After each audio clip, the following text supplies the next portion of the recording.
সম্মেলনের মাধ্যমে নতুন বৈপ্লবিক ঘোষণা আসবে ইনশাআল্লাহ।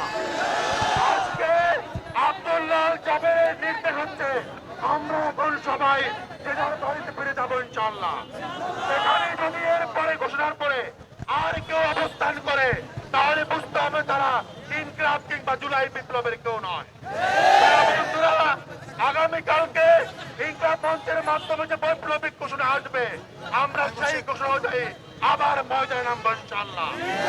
এখন সকলে আমরা ওই যে হাতের সেই স্লোগান আমরা সবাই হাবি হব। ভাই একটু বসেন না ভাই, একটু বসেন ভাই, একটু বসেন। আমরা সবাই হাবি হব।